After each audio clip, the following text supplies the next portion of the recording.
Kilang Ama, Diyos na makapangyarihan sa lahat, aming pinakamamahal na Panginoong Hesus, sa pangunat dalangin ng iyong hinirang huling propeta sa aming kapanahunan, aming kagalang-galang at minamahal na Pastor Weldy Estrada Almeda, sa oras tumahalapin noon, sa aking pagdadala ng balang mensahe, Ikaw Diyos magbigay sa akin ng karunungan at maglangis. Buksan mo, mahal na po yung pangunawa ang bawat isa na narito. Hipuin mo Diyos ang kanilang mga puso. Ipaunawa mo sa kanilang ebanghelyo ng kaligtasan sa ganang akin. Kung magagawa at sa iyong dakilang pangalan aking sinasaway, demonyo ng hadlang at pag-alangan lumaya sa aming kaligtaan.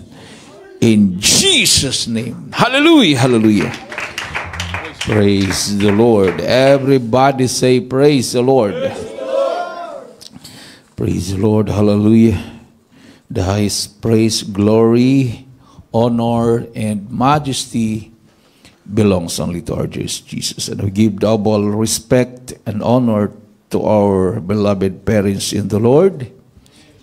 And we cherish the blessed memories, teachings, preachings of our dearly beloved and honorable evangelist Pastor Weldy Estrada Almeda and our dearly beloved and honorable assistant Pastor Lina Camon Almeda. And also greet the beloved Almeda family, the beloved children, children-in-law, grandchildren, and great-grandchildren. Sa inyong lahat, minamahal mga kapatiran dito sa dako po ng Doha, Qatar Outreach, sa aking mga kasamang mga manggagawa at mga ngaral, sa ating mga beloved webcast viewers, magandang gabi na pula sa lahat. Palakpakan natin ang ating Diyos na buhay. Everybody say praise the Lord. Buksan po natin, minamahal, ang mga gawa 9:15. Hindi ko po makakalimutan itong versikulo ito na minamahal dahil nung ako'y na-save dito bilang isang estudyante, dumating po yung punto, minamahal, na nawalan po ako ng ganang mag-aral. No? So, nung ako po'y nabautismuhan, 7 days crusade po yon. That was 1991. April 21 to 27. So yung pang 7 days, hindi na ako nakadalo nun. Sunday po yon. Yung April 21 to 26 sa Melvin Jones, sa Burnham Park. Pagka 7 days, doon po sa University of Baguio Gymnasium, minamahal. So, sa baba noon ng UB, University of Baguio, nandun po yung Philippine Rabbit Terminal. Ayaw ko kung wala na yata ngayon yun. Yung panahon na yun, yun yung sikat na bus na sinasakyan, air condition, yung Philippine Rabbit. Habang nakaupo kami doon, nang kasama ko yung professor ng Benguet State University, na siya yung magdala sa akin sa University of the Philippines sa Los Baños. Tinitingnan ko yung gymnasium ng UB kasi nakikita eh. Sabi ko, nandyan ang taga Jesus Miracle Crusade. Sayang hindi ako nakadalo ng last day crusade. Tapos habang nakaupo kami, minamahal, malapit kami doon sa may basura. Napakabaho po yung basura. Ang baho talaga, parang daga na, parang mayroon tinapon doon sa loob ng basura na daga na patay. Sabi ko, mahal na Panginoon. Kasi sa baguhan ka pa sa malapit, nakakarinig ka ng mga himala. Gusto mo rin makaranas ng ganun. No? Sabi ko, mahal na Panginoon, yung baho ng basura, yung parang daga na patay, gawin mong mabango. Ganun ang prayer ko. Kasi nag-aantay kami ng bus. May parang gumanon sa ilong ko. hangin gumanon. Parang may nagpaypay ba sa ilong ko. Ang bango ng hangin. Na parang, alam mo yung presko na sampagita na binibintan ng mga bata. Ganun ang naramdaman, naamoy ko. Sabi ko, sir, naamoy mo ba yung naamoy ko? Sabi naman ng profesor, si Lito Torda, Professor Lito Torda, Angelito Torda. Yung mabaho, sabi nga. Yung mabaho, parang patay. Hindi, sir. Parang sampagita ang bango-bango. Sabi, anong sampagita? Wala akong naamoy. Hanggang sumakay na kami sa bus, hindi malis-alis yung napakabangong amoy sa ilong ko, minamahal. Sabi ko, ano yun? Hiningi ko sa Malapinon na, Malapinon, gawin mong mabango yung mabaho na naamoy ko. At yun ang nangyari, minamahal. So, sign na pala yun, palatandaan na pala yun na gagamitin ako ng mahal na Panginoon. Nung napunta kami sa UP Los Baños, 1 month ako nagseminar doon, parang hindi ako masaya. Kung tutuusin, proud sana ako noon dahil imagine na nakapunta ka dyan sa eskwelahan na yan. Tapos yung nagli-lecture sa amin, mga profesor talaga, mga doktor of philosophy ng mga profesor sa UP Los Baños. Proud na sana ako pero hindi ako masaya. Gusto ko makabalik sa Baguio para makadalo sa gawain. Inoferan ako ng scholarship. Tinanggihan ko yon dahil baka magkaroon ako ng utang na loob sa kanila. Basta ang nasa isip ko, pagbalik ko sa Baguio, hanapin ko yung Jesus Miracle Crusade at magpatuloy ako maglingkod. Makabalik ako, minamahal, kasi May 1 to, kung ano yun yung April 21 to 27, tapos ang umpisa ng aming seminar is May hanggang June, 1 month. Pagbalik ko, nagpa-enroll ako sa kurso ko, wala na akong ganang mag-aral. Wala na akong maisagot.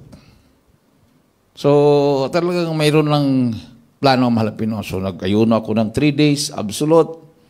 Ano ba talagang kalooban ng mahal na Panginoon? So, narinig ko yung mag-Bible cut, tuturo yung bersikulo kung ano ba talaga yung mensahe. So, pang 3 days fasting ko na yun. Akala ko kasi yung fasting, yung hindi iinom ng tubig. May pwede palang uminom ng tubig. Pero yung fasting na ginawa ko, absolute. First time nang nagpasting ako, tapos absolute pa, gutom na talaga ako. Nung pagising ko ng madaling araw ng pang 3 days, siguro bunga ng gutom, ang panaginip ko, yung may nagluluto ng ulam. Alam yung minudo na ulam? Diba? Karne yun, tapos may mga gulay, patatas, ganyan, carrots. Punong-puno yung malaking silyasi, yung malaking kawali. Punong-puno. Sabi ko, kailan kayo magbigay ng siguro pang-breaking yan. Maya-maya, kasi mababa lang yung atip ng doon siya nagluluto. Lahat ng mga butiki doon, pinagkukuha niya, hinalo niya doon sa niluto niya. Tapos hinalo yung mga butiki, sabi niya, nagsalita siya, ganito talaga ang full-time worker. Kahit ano kakainin. Sabi ko, ayaw ko nga. Sa isip ko, gutom na gutom ako. Ayaw kong mag-full-time worker. Kasi wala palang pinipili kahit anong kainin. Kasi nung napanood ko yung may pelikula ako napanood yung sa Vietnam, yung komunista pa ang Vietnam. Sa gutom ng mga tao, yung mga gumagapang ng mga lizard, hinuli niya yon. tinago niya habang nung hindi na nakatingin sa kanya yung nag-head sa kanila, kinain niya pa sikrito yung lizard sa gutom. Sabi ko, grabe pala to. Mag-purtim-hurker ka pala. Wala dong pinipiling kainin.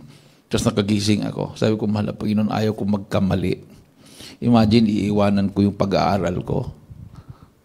Ambisyon ko sa buhay. Bakit wala na akong ganang mag-aral? Ang sinasagot ko na lang sa examination, hallelujah, praise the Lord. Paano ka makapasa dyan? Sabi ko, mahal na Panginoon, ikaw ang mag-guide sa akin. Ayaw kong magkamali sa desisyon. Nireview ko pa, pinatayo ko yung Bible ko, ganyan. Tapos, Bible cut nga. Nireview ko pa, demons of lying spirit, ganyan. Tapos, binitawan ko yung Bible. Pagbitaw ko nung ganun. Tinuro ko. Pagbasa ko. Nakalagay doon, you are my chosen vessel. Amen. Binasa ko yun.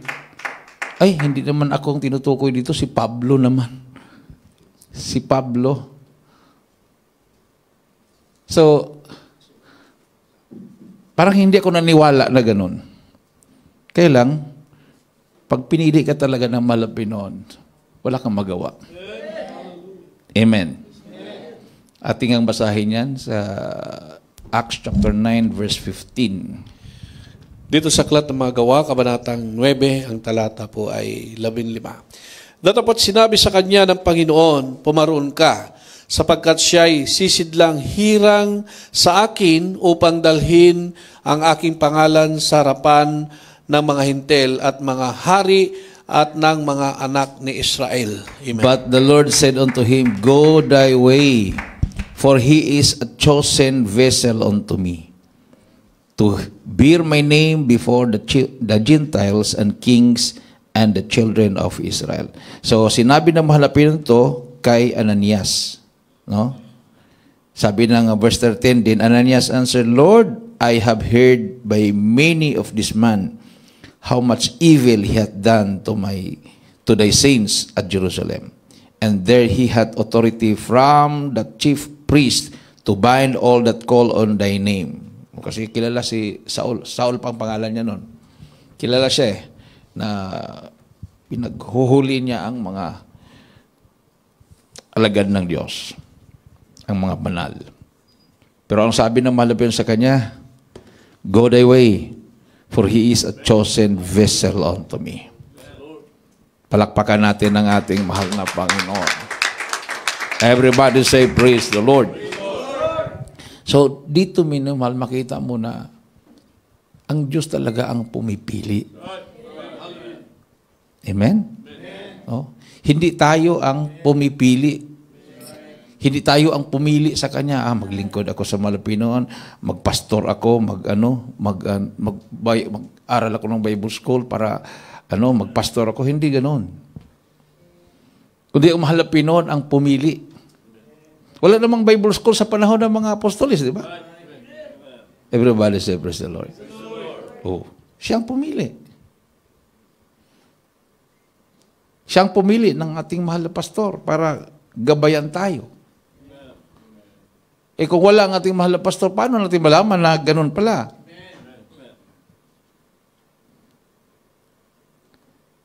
Yung nag-sponsor sa akin na papuntahin ako ng Los Baños, nakita ko yung pinaka-head pastor namin doon. Nadatnan ko siya minimal galing hospital. Punong-puno ng bulutong tubig yung katawan. Sabi ko kasi, saan yung ating pastor? Sabi ko, pinaka-head namin yon. Ay, kararating lang, galing sa hospital, may bulutong tubig, baka mahawaan ka.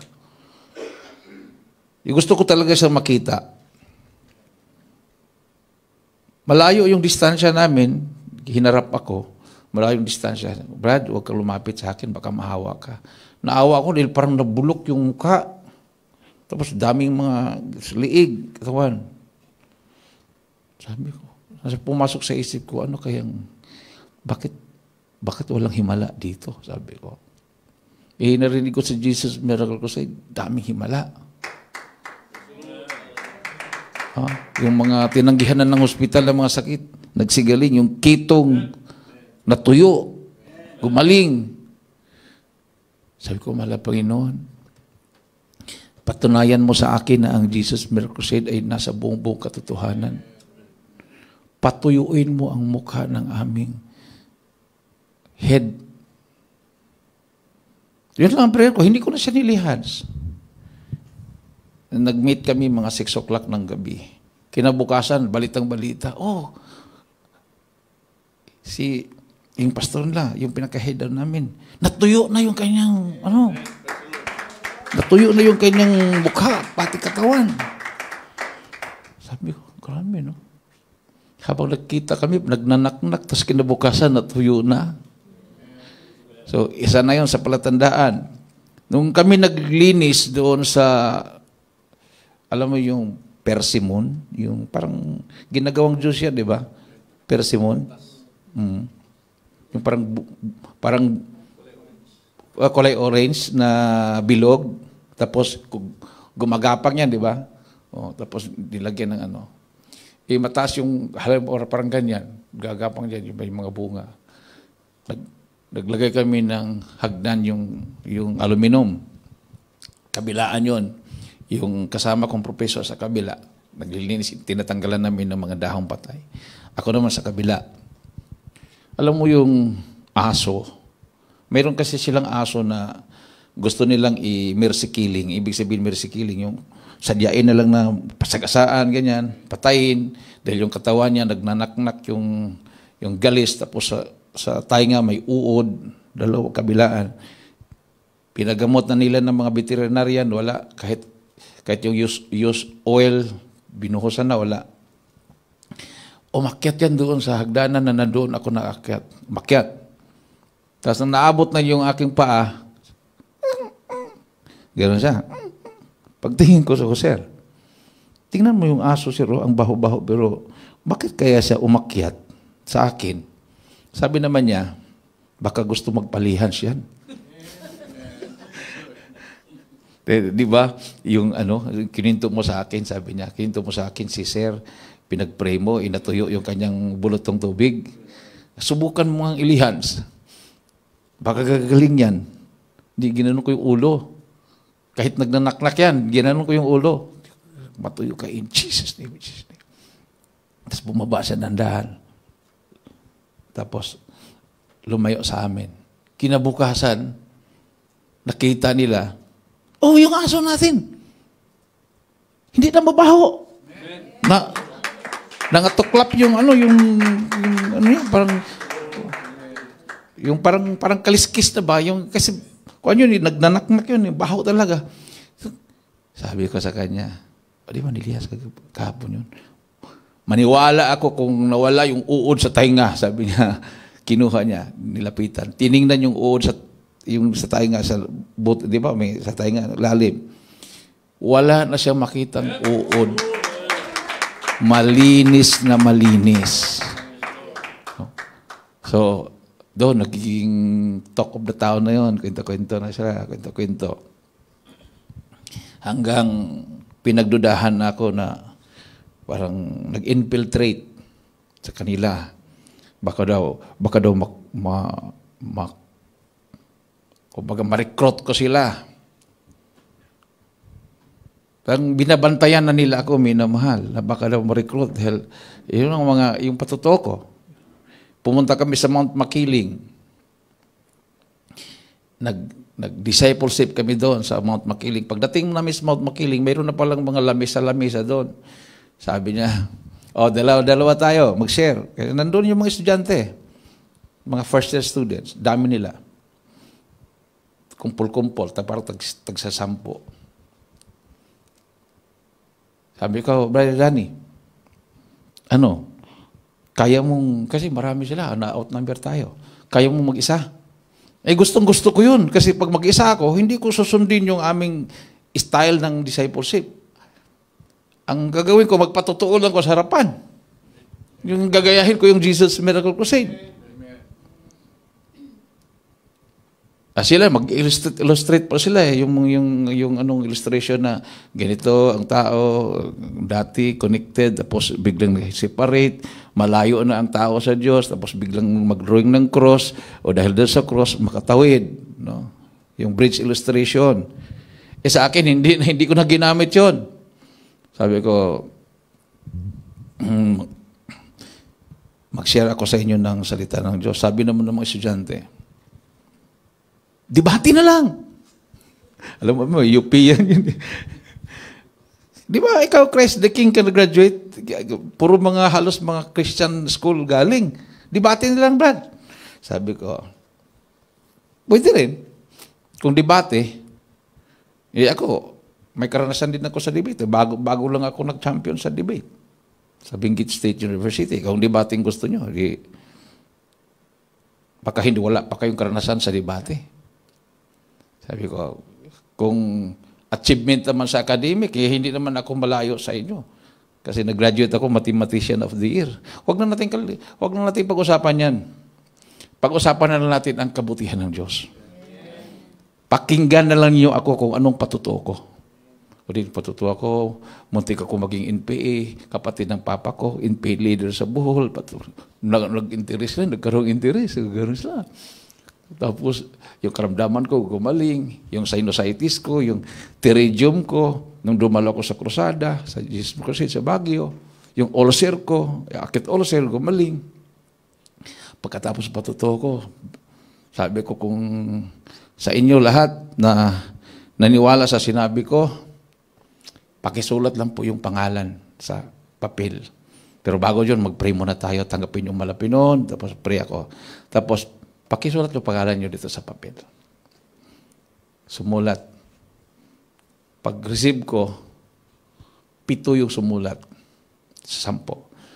Nasaan pala yung 3 dito? Dati na po kaming Christian. Brad, sabi niya, Christian na po kami. Sige. Pag-uwi na namin, pasa yung papel. Pasa na. God's number yung kay Brother Danny. Sa kanila tumanggap, 2 lang. 3. Wala talagang nakaabot ng 5. Sa akin, 7. Bakit yung 3, Brad? Dati na lang Kristyano, sir. Pinagpala ka. Tingnan. High scorer ka ngayon. Kaya lang, nagduda na sila sa akin. Pinagdudahan. Tapos, pagdating sa tawag natin pastoral, nagbasa kami ng bersikulo. Chapter for chapter kasi kami nagbabasa. Patungkol doon sa may nagtatanim, tapos pag alis ng nagtanim, ang demonyo nagtanim din, di ba? Naalala niyo yun? Nagtanim ng damo. Tapos nung tumubo, hindi mo malaman kung nasaan ng trigo at damo kasi kamukha ng trigo yung damo. O di ba? Ganon din sa palay. Mayroong magtanim ka ng palay, mayroong tumutubo na parang palay din. Malalaman mo na lang sa panahon ng bunga. Ano pong naunawaan ninyo? Sabi niya, pinapagsalita kami. Yung pala, pinagtutulungan na ako. Pastor, sabi niya, mayroon pong papasok sa atin, hindi naman totoong Kristiyano. Tapos habang tumutubo pa lang pastor, dapat tanggalin. Ganun. Lahat nagsalita na. Ikaw, Brother Danny, anong explanation mo dyan? Nakatingin siya, yung mga grupo-grupo, narinig kasi. Nakatingin na sa akin, sabi ko, ang Diyos lang po nakakaalam kung sino yung trigo at sino yung damo. Sabi ko, kung tanggalin nyo na hindi pa nakapagbunga, baka yung trigo ang matanggal nyo at maiwan yung damo. Antayin muna nating magbunga para malaman kung saan ang trigo at damo. Sabi naman yung pinaka-head namin, nagbibersikulo ka pa, ha? Pinipulosopo mo pa kami, ha? Sabi, huwag mo nang don't mind it. Parang nahalata na parang pinatamaan ako. Don't mind it, sabi niya. Sabi ko, ang tingin pala niya sa akin, damo. Sila yung trigo. Samantala, pag gising ko sa umaga, ako nagpupuri, sila nagpipingpong. Nagchichis sila, nagpipingpong, nagdadama, ako nagpupuri. Ako tuloy ang pinagdudahan na damo. Tapos nung inupiran ako ng scholarship, ano bang gusto mo sa Jesus mo Crusade? Ano bang nalalaman mo doon? Sabi ko, nagpapasting sila doon. May kabanalan doon, hindi nagpapantalon ng mga sister doon. Huwag ka na umalis dito. I-integrate natin. Ang ibig sabihin, integrate. I-adapt natin. Paldahin na natin din yung mga sister. Magpasting na rin tayo. Sa isip-isip ko, kauumpisa pa lang natin. Sila doon, ready for rapture na eh. Ready for rapture. So, hindi ko tinanggap yung offer nila pag uwi ko sa Baguio. Kahit wala akong pumasay, nilalakad ko yan from La Trinidad to Baguio, 6 kilometers yan, para dadalo lang ako. Nilalakad ko yan. Kasi wala na akong pera eh. Yung pera ko sa Development Bank of the Philippines, hindi pa binigay sa akin. Talagang dumaan talaga ako ng pagsubok. Imaginin mo yung maglakad ka. Samantala, pag mag-fellowship kami, nandoon lang sa campus. One time, sabi niya, ikaw, naghirap ka talaga puntang Baguio. Dumalo ka naman. Hindi ka naman namin tinataboy. Dalo ka. Dumalo ako. Dito na lang siguro ako dahil ang layo ng Baguio. Dumalo. Mayroon kasi yung mag-alay. Katulad ka nag-alay, di ba? Nag-alay. Sabi niya, ito po ay mag-alay po ako sa mahal ng Panginoon. And I dedicated my song to Brother Danny Corteros. Di, tungtuwa naman ako. Nag-alay siya sa mga Pilipino, tapos i-dedicate sa akin. Kumanta pa naman ng Tupang Ligaw. Grabe, inis ko. Kinantahan ako ng Tupang Ligaw. Anong Tupang Ligaw? Sinong Tupang Ligaw dito? Sa isip-isip ko, ha? Ako o kayo? Kasi sila pag magpe-fellowship, may kasamang kasintahan yun. Kanya-kanyang kasintahan. Pagkatapos ng fellowship, akbay, ganyan. Sino bang tupang? Ako ba tupang ligaw? O sila? Hindi na ako bumalik. Nag-concentrate ako hanggang huminto ko sa pag-aaral, nag-full-time worker. Hindi ako nagkamali. Hindi ako nagkamali sa desisyon ko. Talagang totoong pinili ako ng mahal na Panginoon. Amen. Everybody say, praise the Lord. Yan yung kagandahan pag maglingkod ka sa mahal na Panginoon na siguradong-sigurado ka na pinili ka. Kasi mayroong sinabi ng Bible, many are called, but few are chosen. No? Few are chosen. So, siguro yung mga umaalis, nag-ambisyong maging pastor,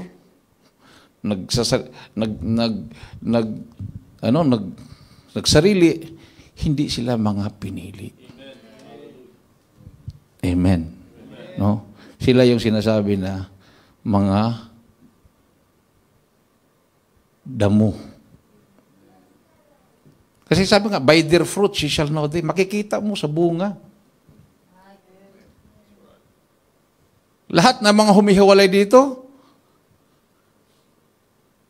kabanalan lang sila pagkakanta. Pagkatapos ng gawain, nagpapantalon na yung mga choir. Wala nang manifestation ng kapangyarihan ng mahal Panginoon. Wala na yung takot sa mahal ng Panginoon.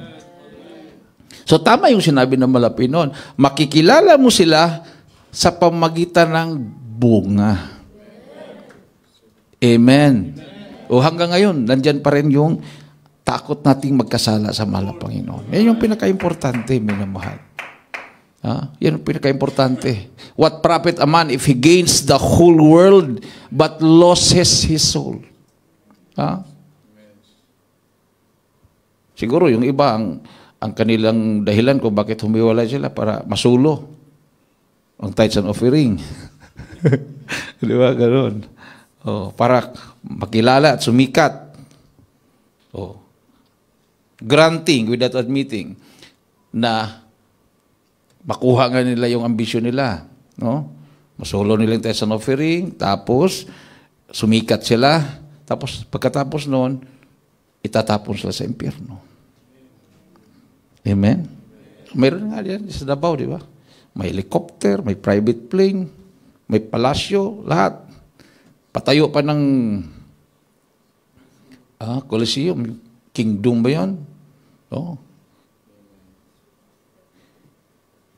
Nilampasan pa yung grupo na Iglesia No Christ. No Christ naman talaga. Dahil tao lang si Kristo sa kanila. Walang Kristo. Lampasan. Wala saan siya ngayon? Sa kulungan. Di ba? Temporary pa lang yan. Temporary. Yung final yan, yung itatapon ka sa dagat-dagatang apoy. Yan ang delikado. Everybody say, praise the Lord. Mga parit naman ngayon, nangungunan na sa rally. Ay, tuwa naman yung mga NPA. Dami tayo kakampi na ngayon. Meron akong napanood na may EPG yung presidente. Talagang minamaso nila at saka yung karit. Ginaganon sa karit. Naging demokrasya ang Russia, ang Germany, di ba? Komunista yung East at saka West yan. Yung isang Germany, komunista yun bumagsak tapos nagiging isang Germany na lang. Ang daming umaangkin sa prayer daw nila yun. Ngayon, patunayan nila ngayon kung sa prayer nila. Sa prayer daw ng Papa ng Roma yun, na bumagsak ang komunismo. Sila nga instigator ng komunismo Sabi nung commander sa Marag Valley, alam mo, Danny, kung bakit hindi kami niniwala sa Diyos? Dahil ang supporter namin, mga pare. Doon kami tumatakbo sa kumbinto. Doon kami kumukuha ng support. At yung pare na close friend niya, sabi niya, ang relihiyon ay negosyo lang. Walang Diyos. Imagine, hindi na talaga siya niniwala sa Diyos. Dahil sabi ng pare, walang Diyos. Pero nung nag-Bible study sa Marag, ayaw niyang dumalo. Pero habang dumadaan siya, para daw siyang minagnet na punta sa gawain. Nagtaas ng kamay, tumulo yung luha niya. Pagkatapos ng gawain, sabi niya, pwede ba ako magbabautismo? Ngayon, mainit na naglilingkod sa mahal na Panginoon. Palakpakan natin ang ating Diyos na buhay. Everybody say, praise the Lord. So, wala nang ibang gawain. Yung mga nagmamarcha sa kalsada, yung mga nagpapakita na marami kami, ayun yung mga bulag na leader. Pag ang bulag na leader, sinusundan din ng mga bulag, saan sila mahulog? Bangin. No? Ang delikado yan, dagat-dagatang apoy. Amen. So, salamat sa mahal na Panginoon. Ang leader natin, ang ating mahal na pastor, ay tunay na pastor ng Diyos, propeta ng mahal na Panginoon.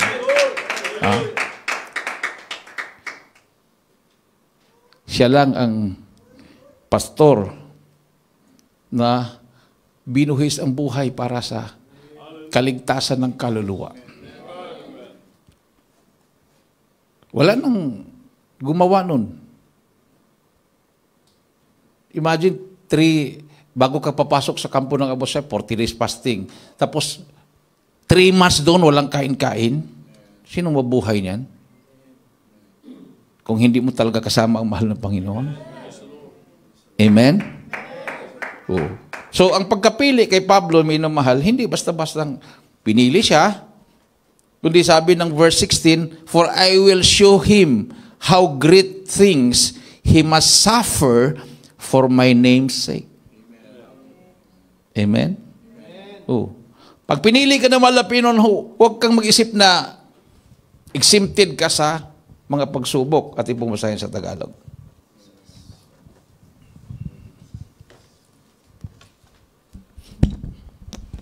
Buhat po dito sa Aklat ng mga Gawa ng mga Apostol, ang kabanata po ay 9, ang talata po ay 16. Sapagkat sa kanya'y aking ipakikilala kung gaano karaming mga bagay ang dapat niyang tiisin dahil sa aking pangalan. Palakpakan natin ang ating Diyos na buhay. So, magtitiis ka pala ng maraming bagay dahil sa kanyang pangalan. So, palagi tayong nakakarinig na ang paglilingkod pala sa Malapino hindi puro rosas. May tinik pala. O hindi puro petals. Yung rosas, hindi bigyan ka nga ng rosas na walang tinik. Magtanong ka, rosas ba to? Dahil lang alam mo, ang rosas may tinik. Tapos, ito, rosas to. Magduda ka pa, rosas ba to? Wala namang tinik. Hanapin mo yung tinik eh. Ganun din sa paglilingkod sa Malapinon, minamahal. Ha?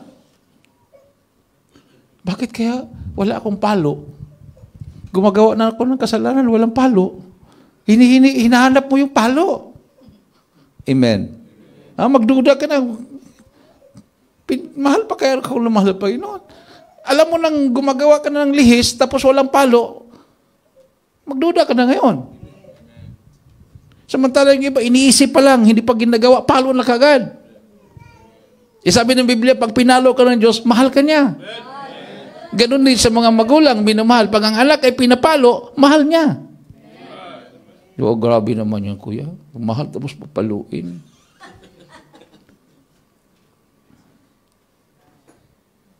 Mahal tapos pinapagalitan. O anong gusto mo? Hindi ka pagalitan. Hindi ka paluin. Tapos pagdating ng panahon, ang papalo sa iyo yung mga guardian ng mga jail guard.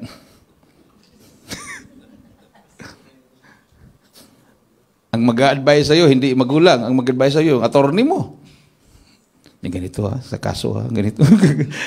Ganitong gawin mo, ganitong sagot mo, kawawa ka naman. Dahil hindi ka dinisiplina ng magulang mo, ang magdisiplina sa iyo, yung abogado na. Sunod-sunuran ka na ngayon, patapos ang magpalo sa iyo, yun na yung mga jail guard sa kulungan. Huli ng lahat doon. Tanggapin mo na lang yung galit ng magulang dahil mahal ka nila. Diba? Lumaki tayo, naging preacher tayo sa Jesus Crusade, may mga review. Ano nangyari? Natuto tayo. Yung mga hindi nasanay sa review, konting bagay, makarinig, nagtatampo na. Maghanap na lang ako ng ibang gawain. Parang yung prodigal son, hiningi na yung share niya. Bigyan mo sa akin yung share ko. Hindi na ako magpa-under sa'yo. Binigay. Punta siya sa malayo. Dala-dala niya yung share niya. Pera. Kung anong gusto niya makain, kain siya. Hanggang naubos, nagutom siya. Ang pinagtripan, pagkain ng baboy. Nanghingi siya, pwede ba pahingi? Pwede pahingi. Mabuti na lang yung nagpapakain ng baboy, hindi siya binigyan. Baka pag binigyan siya noon, baka masanay. Baka masanay siya, kakainin niya, masarap pala yung pagkain ng baboy. Hindi siya binigyan. Napag-isip siya, uwi na lang ako sa bahay ng aking ama. Kahit ang pagkain ko doon, yung pagkain ng katulong, masarap pa rin yun. Kahit hindi na ako isipin na anak ako ng aking ama na hari. Kung baka prinsipi siya. Kahit hindi na, wala lang yung prinsipi niya. Kahit katulong na lang. Yung hiya siya. Hindi niya alam. Nag-abang na pala yung hari, no? Tapos, kailan kaya babalik yung aking anak? Bumalik na. Tuwang-tuwa. Inannounce niya, nandito na yung nawala kong anak. Magsaya tayo. Magkatay tayo yung pinakamataba ng mga hayop. Dumating yung kanyang anak na mabait. Bakit kaya iba yung nangyari sa kaharian? Tuwang-tuwa sila. First time to Bakit? May kinatay yung mga alaga ko, kinatay. Ay anak, yung kapatid mo, pasaway, bumalik na. Natuwa ba yung kapatid? No, para rin tayo, no? Pag yung mga backslider, tapos bumalik, tapos kinamayan, mabuti pang backslider kinamayan. Ako dito, walang kumakamay. Hindi ako nag-absent, nagbibigay ako ng tapat. Halos walang nagmabansin sa akin. Ito, backslider na, naninira sa gawain, bumalik. Oh, praise the Lord, bumalik ka. Kumusta? Kuminsan papatuto pa, no? Pag pato pa, palakpakan pa. Pag ikaw magpatuto, walang pumapalakpak.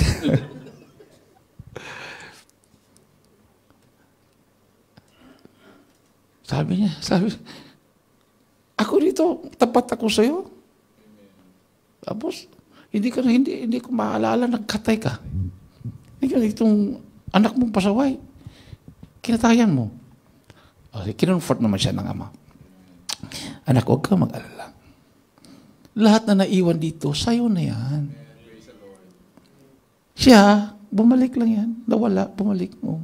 Kahit katayin pa natin ng lahat ng mga hindi naman siya magmamayari na sa mga naiwan. Ikaw na ang nagmamayari dyan. Amen? Ganun din isipin natin. Huwag mo nang pag-inggitan yan.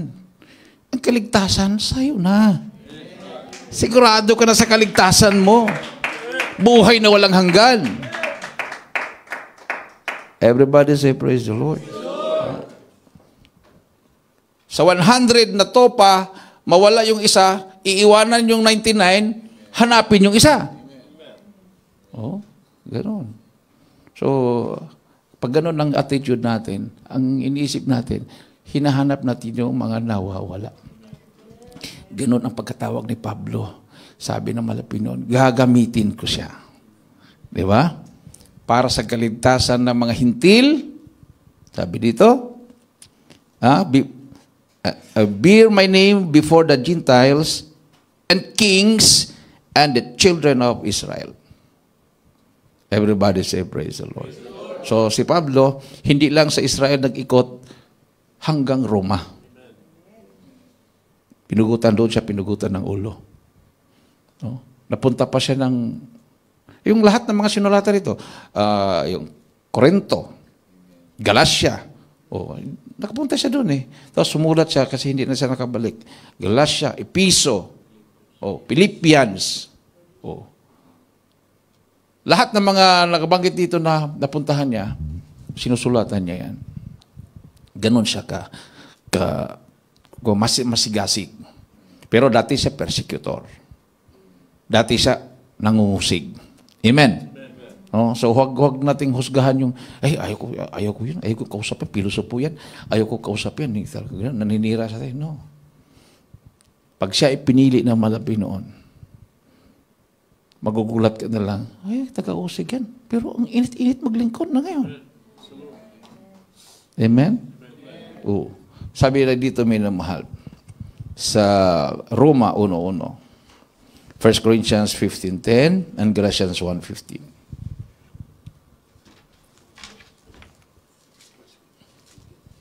Roma 1:1. Dito po sa sulat ni Pablo sa mga taga-Roma, kabanata 1, talata 1, si Pablo na alipin ni si Kristo na tinawag na maging apostol, ibinukod sa Ebanghelyo ng Diyos. Palakpakan natin ang ating mahal na Panginoon. At tinawag at ibinukod para sa Ebanghelyo ng Diyos. Ano pong sinabi dito sa Galatians? Sa unang Korinto, 15:10. Pakihanda po ang Galatians 1:15. Ang unang sulat ni Apostol Pablo sa mga taga-Korinto, kabanatang 15, ang talata po ay 10. Datapat sa pamagitan ng biyaya ng Diyos, ako nga'y ako, at ang kanyang biyaya na ibinigay sa akin ay hindi nawawalan ng kabuluhan, bagkus ako'y malabis na nagpagal kaysa kanilang lahat. bagaman hindi ako kundi ang biyaya ng Diyos na sumasa akin. Palakpakan natin ang ating mahal na Panginoon, minamahal. Dito sa Galatians 1:15, Episode 3:7 and 8, at huling talata, 1 Timothy 2:7. And praise God. Buhat po dito sa sulat ni Apostol Pablo sa mga taga-Galacia, ang kabanata po ay 1, ang talata po ay 15. 15. Ngunit nang magalingin ng Diyos na siya'y sa akin ay nagbukod, buhat pa sa tiyan ng aking ina, at ako'y tawagin sa pamamagitan ng kanyang biyaya. Palakpakan natin ang ating mahal na Panginoon. Buhat pa pala sa tiyan ng kanyang ina. Pinili na siya ng mahal na Panginoon. No? So, ang pagkapili, it is by grace of God. Yung kaawaan ng mahal na Panginoon. So, hindi tayo pwedeng magka-pride dahil kinaawaan lang tayo. It's by grace of God. Sabi dito sa Ephesians 3:7-8 and 1 Timothy 2:7, last verse. Dito po sa sulat ni Pablo sa mga taga-Epeso, kabanata 3, talata pa 7 hanggang 8. Na dito'y ginawa akong ministro ayon sa kaloob ng biyayang yaon ng Diyos na sa akin ay binigay ayon sa paggawa ng kanyang kapangyarihan. Sa akin na ako ang kababaan sa lahat ng lalong baba sa mga banal, ay binigay ang biyayang ito upang ipangaral sa mga hintil ang mga malirip na mga kayamanan ni Kristo. Amen. Amen. Sa 1 Timothy 2:7, huling talata. Ang unang sulat ni Apostol Pablo kay Timoteo, kabanatang 2, ang talata 7. Na dito'y tinalaga ako sa natagapangaral at apostol. Sinasabi ko ang katotohanan, hindi ako nagsisinungaling. Guro sa mga hintil sa pananampalataya at katotohanan. Amen. Palakpakan natin ang ating mahal na Panginoon. Hindi ako nagsisinungaling. Dahil pinili siya ng mahal na Panginoon. Amen. Sabi nga niya, hindi ko nakuha ang sinasabi ko, hindi ko nakuha sa tao. Direkta sa mahal na Panginoon. Everybody say, praise the Lord. Sabi niya, kung may mga ngaral sa inyo dyan na taliwas sa sinasabi ko, huwag na silang tanggapin. Everybody say, praise the Lord. Kung ano yung kinamulat natin, ano yung narinig natin sa ating mahal na pastor, yun ang ating susundin hanggang sa pagbabalik ng mahal na Panginoon. Amen?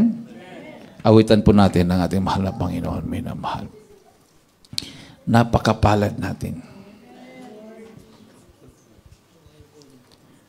na tayo po ay natuto, nabuksan yung ating isipan sa pangaral ng man of God, a prophet of God, sa katauhan ng ating kagalang-galang at minamahal na pastor, Weldy Estrada Almeida. At yan ang patuloy nating sinusunod. Patuloy nating ginaganap. Nandiyan ang mga anak ng ating mahal na pastor. Sila po'y isinilang sa gawaing ito. Kung mayroon pong maturity, minamahal, sila po yung pinaka-mature dahil isinilang sila sa gawaing ito. Katabi ng ating mahal na pastor, beloved Mama Dear, naturuan sila hanggang sa kanilang paglaki. Hallelujah. Itaas ang ating mga kamay. Awitan po natin ang ating mahal na Panginoon. Praise the Lord. Hallelujah.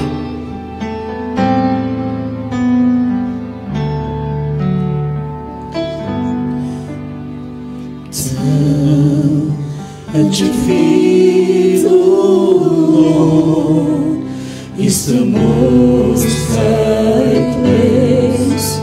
In your presence, Lord, I see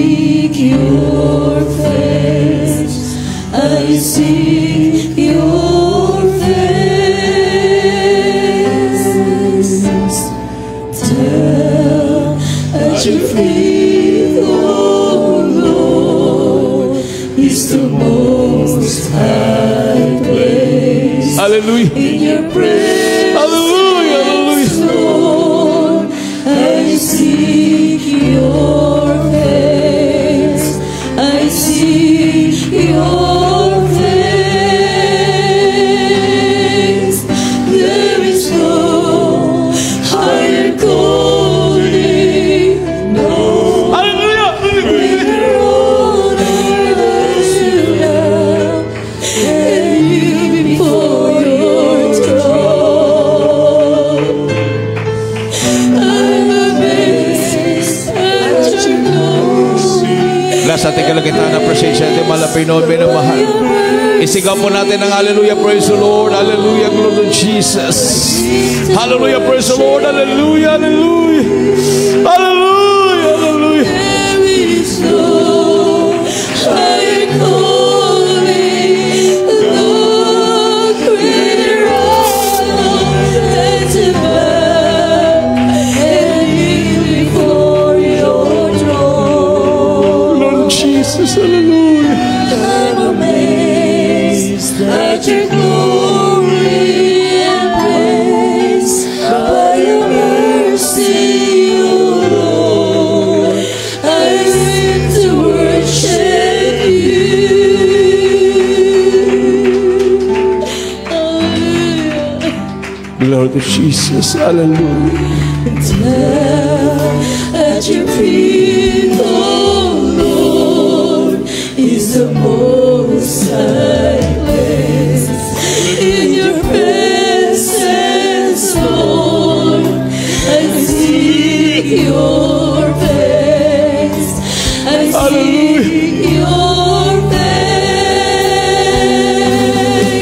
There is no higher calling, no Hallelujah. honor than to love and kneel before your throne.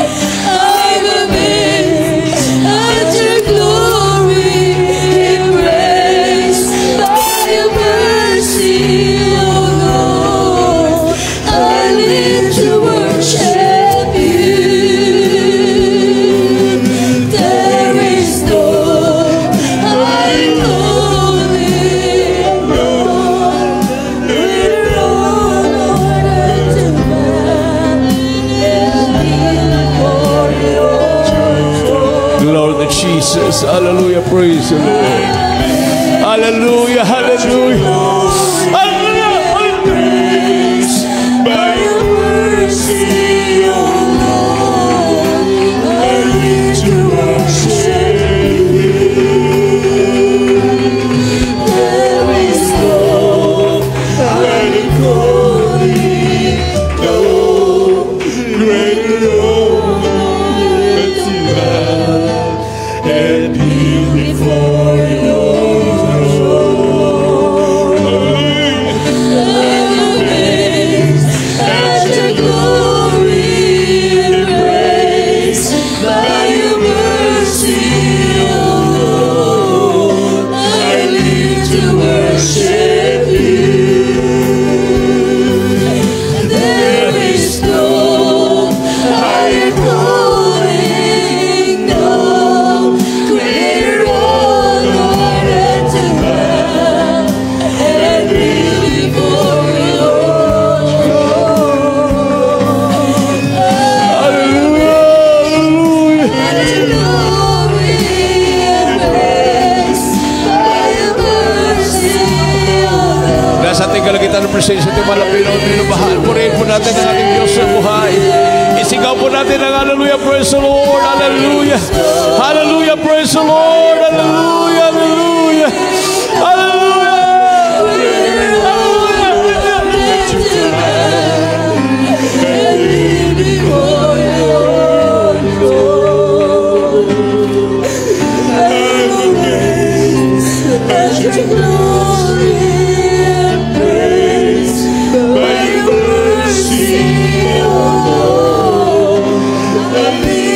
Worship you.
your glory and praise, by your mercy, O Lord, I live to worship you.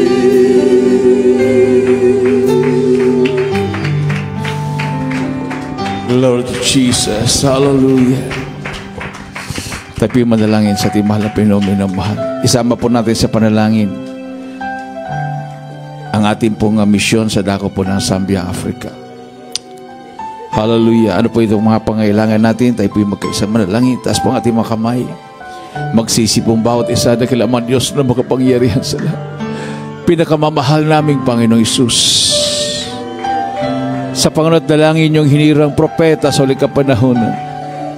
Aming kagalang-galang at minamahal na Pastor Roel D. Salmeda. Sa po panalangin ng kanyang buong pamilya, mahal na Panginoon. Humingi po kami ng kapatawaran sa mga kami nagkulang, nagkakamali. Ano mga minaisip na gawa na magit namin mga labi na hindi kaya-aya sa malaman, patawarin po kami, mahal na Panginoon. Dalangin po namin ang matagumpay na misyon sa dako po ng Zambia, Africa. Sa lahat na nakikisa sa pinansyal na pangailangan, pagpalain mo silang lahat. Bigyan mo ng katugunan ng kanilang mga panalangin. Itaas mo ang kanilang mga posisyon, ang kanilang mga sahod. Mahal na Pinoon. Ano makaramdamang taglay, alisin mo sa mga kaparaanan. Aking sinasaway sa mga dakilang pangalan. In Jesus' name, demonyo ng karamdaman. Sakit sa puso, high blood, diabetes, cancer. Hindi mo sa trouble, sickness and diseases, vices, problems, unbelief and doubts. Poverty, cast out in the name of Jesus. Hallelujah. In Jesus' name, in Jesus' name. Amen and amen. Praise the Lord. Hallelujah. Hallelujah. Tumayo po tayong lahat bilang pasalamat sa ating mahal na Panginoon. Itaas po natin ang ating mga kamay and let us jump 3 times and shout, Hallelujah. Praise the Lord. 3 times. Hallelujah. Praise the Lord. Hallelujah. Praise the Lord. Hallelujah. Praise the Lord. Everybody say, praise the Lord. Tatawagan ko po ating beloved, may co-preacher.